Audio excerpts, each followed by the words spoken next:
What are some of the major differences between how you approach an individual behavior change versus an institution? In an individual, you're tackling specific cognitions, specific feelings, and specific situations. When you're working with a team, you've got power dynamics, and you have to take that leadership team and understand how those things are working for them and how it plays out. And then at the enterprise level, now you're starting to look at all the forces that are inside of an organization and then all the forces that are outside, market forces, and the way that they absorb and understand and process outside forces. Some people see a burning platform and say, yeah, hurrah, let's go get it. Other people see a burning platform and say, where's my resume?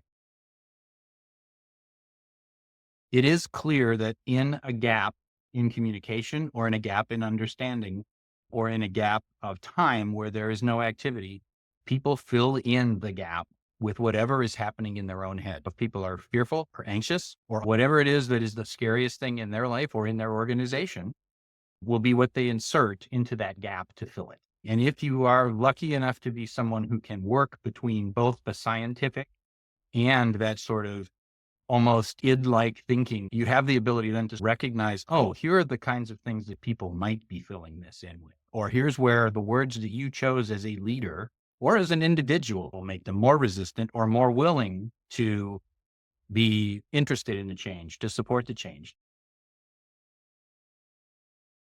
What are the obstacles you come into, and how do you approach helping institutions who say want to do something get there?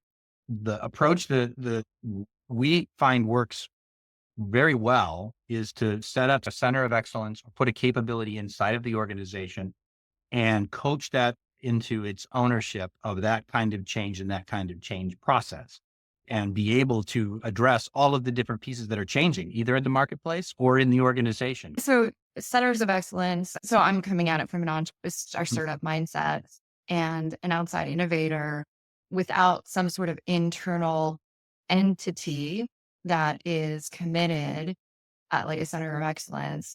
There's just a lot of risk, right? It's unlikely to maintain the course of commitment that was set up. Is that Yes, yes, I think that's absolutely right. I think it's really hard for anyone to externally enter and change without partnering in a really strong way yeah.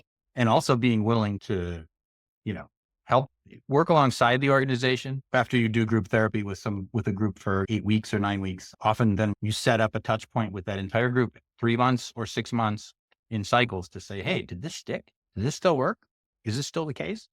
And it's good sound therapeutic intervention, I think is the same thing for organizations going back with your center of excellence and saying to leadership, hey, these are the last time we touched on directives and value and goals. Are we still there? Does this need to change? And if so, how and then how are we going to communicate it so that everybody in the organization can make that change in a fast way and an effective way, and we won't exhaust them with endless change?